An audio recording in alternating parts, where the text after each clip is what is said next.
बच्चों, आज हम 10वीं कक्षा के एक पुनरावलोकन इन्हें जो कविता में जो प्रश्न उत्तर होता है उसके बारे में हम मनन कार्य के बारे में देखेंगे। तो हम ये जो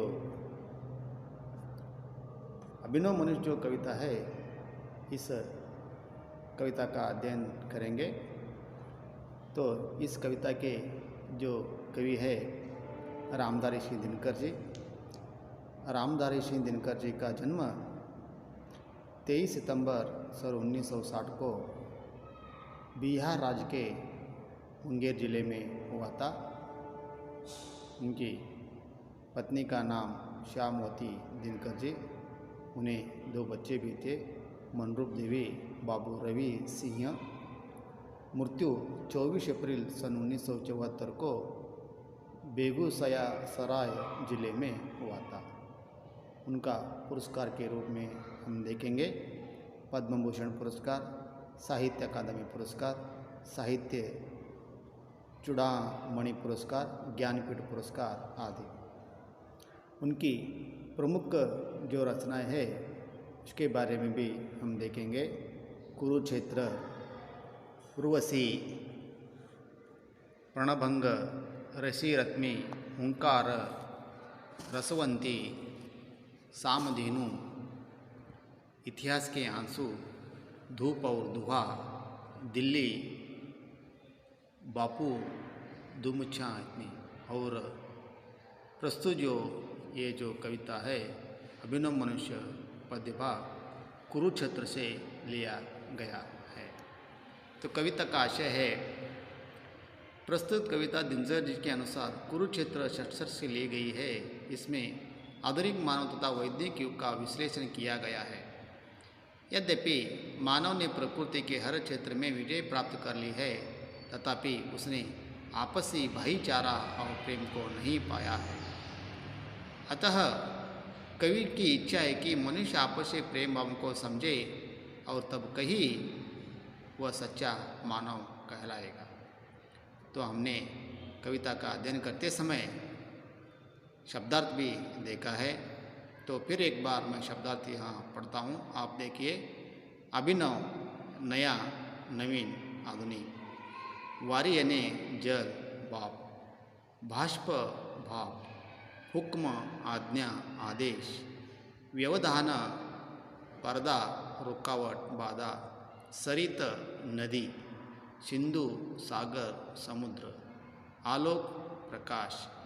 ज्ञेय, जानकारी। श्रेय, यश, कल्याण, मंगल आदि भी हम कह सकते हैं। तो इसमें एक वाक्य में प्रश्न का उत्तर लिखिए। तो उस प्रश्न का उत्तर आप देखिए, आज की दुनिया कैसी है? आज की दुनिया विचित्र और नवीन है। आज की दुनिया कैसी है? आज की दुनिया विचित्र और नवीन है। मानव के हुक्म पर क्या चढ़ता उतरता है? मानव के हुक्म पर पवन का ताप चढ़ता उतरता है। तो तीसरा प्रश्न है, परमाणु किसे देखकर कांपते हैं? परमाणु मानव के करों को देखकर कांपते हैं। किसे? मानव के कर ने हाथ। अभिनव मनुष्य कविता के कवि का नाम लिखिए। अभिनव मनुष्य कविता के कवि का नाम रामधारी सिंह दिनकर जी है। आधुनिक पुरुष ने किस पर विजय पाई है? तो इसका उत्तर है, आधुनिक पुरुष ने प्रकृति पर विजय पाई है। तो नेक्स्ट, नर किन किन को एक समान लांग सकता है? इसका उत्तर है, नर नदी, सागर, पर्वत आदि को एक समान लांग सकता है। आज मनुष्य का यान कहाँ जा रहा है?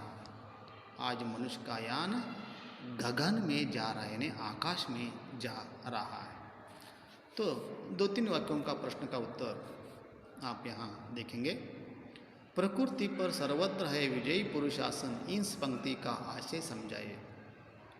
तो इसका उत्तर, प्रकृति पर सर्वत्र है विजयी पुरुष शासन। इस पंक्ति का आशय यह है कि आज मानव ने प्रकृति के हर तत्व पर विजय प्राप्त कर ली है और प्रकृति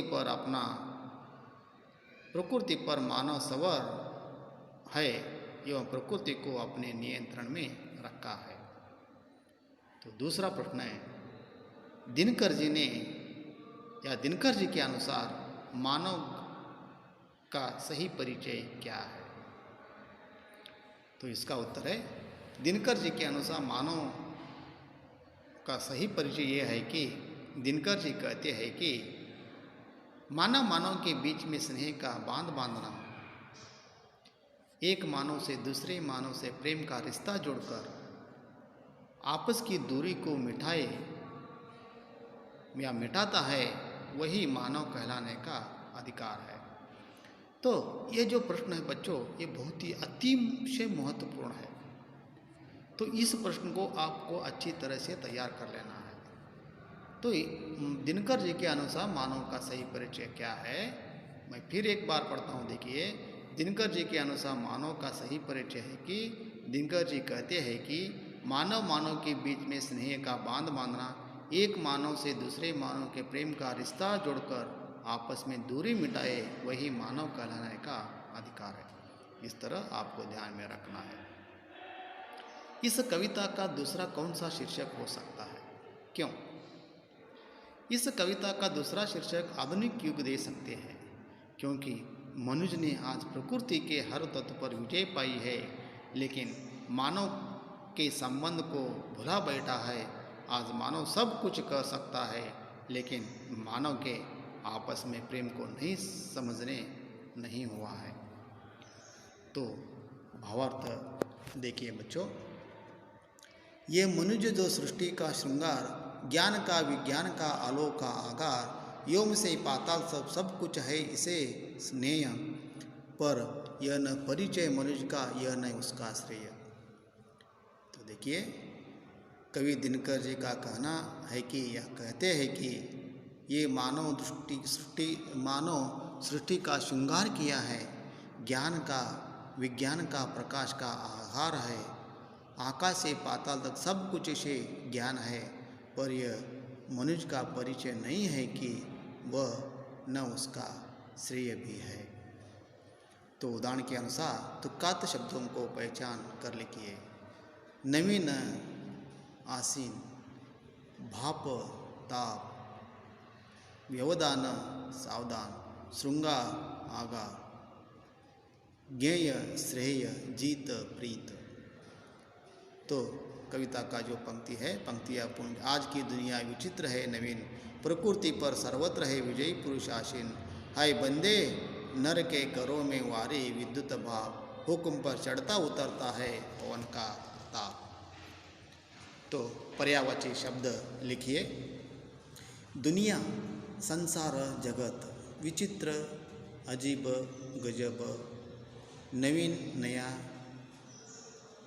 नर, पुरुष, आदमी, वारी, जल, पानी, कर, हाथ, हस्त, आगार, घर, ग्रह, सदन, भवन।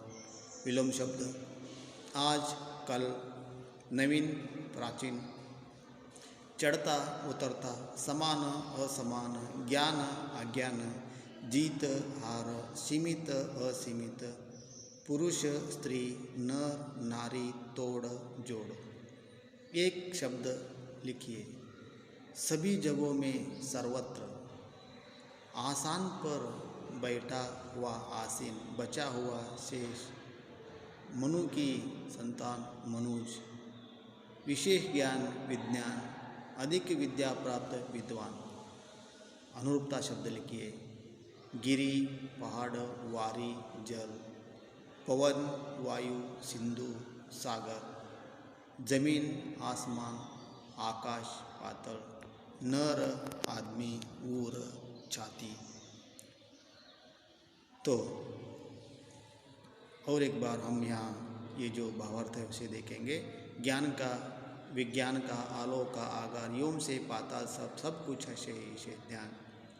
आज इसी मनुष्य का वायु आसमान में उड़ रहा है, परमाणु भी मानो मनुष्यों के करों को देखकर कांपते हैं।